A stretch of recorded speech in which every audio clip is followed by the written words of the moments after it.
Hello বন্ধুরা, শুরু হয়েছে আসন্ন টি-20 বিশ্বকাপের অনেকগুলো ম্যাচ কিন্তু আপনারা দেখেছেন এবং অলরেডি এই বিশ্বকাপে পরপর দুটি উত্তেজনাপূর্ণ ম্যাচে সুপার ওভার হয়েছে এবং গতকালকে রাতে ভারত পাকিস্তানের ম্যাচটিও খুব ছিল অসাধারণ সৌন্দর্য, যেখানে কিন্তু পাকিস্তান অলরেডি ভারতের কাছে হেরে গিয়েছে। 120 রানে তারা সংগ্রহ করতে পারে না পাকিস্তান।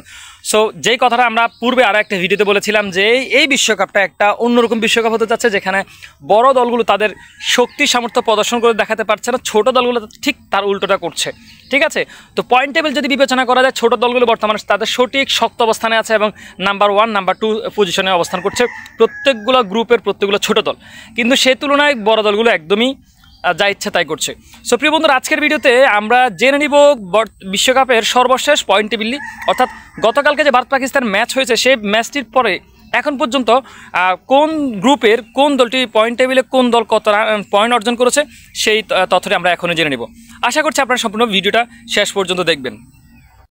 তো সর্বপ্রথম আমরা জেনে নেব গ্রুপ এ গ্রুপের বর্তমান সর্বশেষ পয়েন্ট টেবিলটি কি, যেখানে ইন্ডিয়ার 2 ম্যাচে 2 জয়ে তাদের পয়েন্ট হচ্ছে 4, যার জন্য তারা এই গ্রুপে 1 নম্বর স্থানে অবস্থান করছে নেট রান রেটে এগিয়ে থাকার কারণে।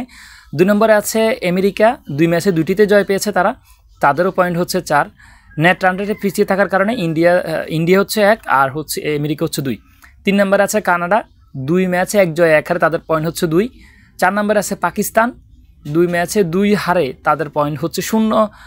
আর আয়ারল্যান্ড হচ্ছে 5 নম্বরে অবস্থান করছে, 2 ম্যাচে 2টিতে হারার কারণে তাদেরও পয়েন্ট হচ্ছে বর্তমানে 0। তো অর্থাৎ এই গ্রুপে 1 নম্বরে আছে ইন্ডিয়া, 5টি দলের মধ্যে প্রথম স্থানে আছে ইন্ডিয়া, দ্বিতীয় স্থানে আছে আমেরিকা।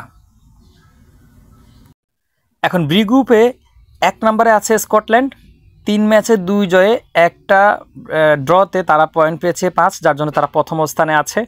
2 নম্বরে আছে অস্ট্রেলিয়া, 2 ম্যাচে 2 জয়ে তাদের পয়েন্ট হচ্ছে 4। 3 নম্বরে আছে নামিবিয়া, 2 ম্যাচে 1 জয়ে 1 হারে তাদের পয়েন্ট হচ্ছে 2। ইংল্যান্ড অবস্থান করছে 4 নম্বরে, তাদের 2 ম্যাচে 1 হারে এবং 1 ম্যাচ ড্র হওয়াতে তাদের পয়েন্ট হচ্ছে পয়েন্ট হচ্ছে 1, ওই একটি পয়েন্ট আছে 4 নম্বরে অবস্থান করছে ইংল্যান্ড। আর 5 নম্বরে আছে ওমান, এবং ওমান 3 ম্যাচে 3 হারে তাদের পয়েন্ট হচ্ছে 0 এবং অলরেডি ওমান কিন্তু বিশ্বকাপ থেকে বিদায় নিয়েছে। এবং সি গ্রুপে আছে Afghanistan, West Indies, Uganda, Papua New Guinea, New Zealand এবং গতবার চ্যাম্পিয়ন নিউজিল্যান্ড। তো 1 নম্বরে অবস্থান করছে আফগানিস্তান, 2 ম্যাচে 2 জয়ে তাদের 4 পয়েন্ট। আর ওয়েস্ট ইন্ডিজ আছে 2 নম্বরে, তাদের 2 ম্যাচে 2 জয়ে তাদের পয়েন্ট হচ্ছে 4, কিন্তু নেট রান রেটে পিছিয়ে থাকার কারণে তারা গ্রুপে 2 নম্বরে অবস্থান করছে। এই গ্রুপে 3 নম্বরে আছে উগান্ডা, মানে আফ্রিকা মহাদেশের এই দেশটি। তো 3 ম্যাচে 1 জয়ে 2 হারে তাদের পয়েন্ট হচ্ছে বর্তমানে 2। আর পাপুয়া নিউগিনি আছে 4 নম্বরে, 2 ম্যাচে 2 হারে তাদের পয়েন্ট 0। নিউজিল্যান্ড 1টি ম্যাচ খেলেছে এবং 1 ম্যাচে 1 হারে তাদের পয়েন্ট হচ্ছে বর্তমানে 0। অর্থাৎ সি গ্রুপে 1 নম্বরে আছে আফগানিস্তান, 2 নম্বরে আছে ওয়েস্ট ইন্ডিজ। আর সর্বশেষ ডি গ্রুপে আছে বাংলাদেশ, দক্ষিণ আফ্রিকা, নেদারল্যান্ডস, নেপাল এবং শ্রীলঙ্কা।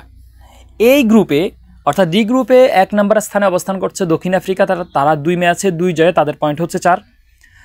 আর 2 নম্বরে আছে বাংলাদেশ, 1 ম্যাচে 1 জয়ে তাদের পয়েন্ট হচ্ছে বর্তমানে 2। নেদারল্যান্ডের সাথে 3 নম্বরে, 2 ম্যাচে 1 জয়ে 1 হারে তাদের পয়েন্ট হচ্ছে 2।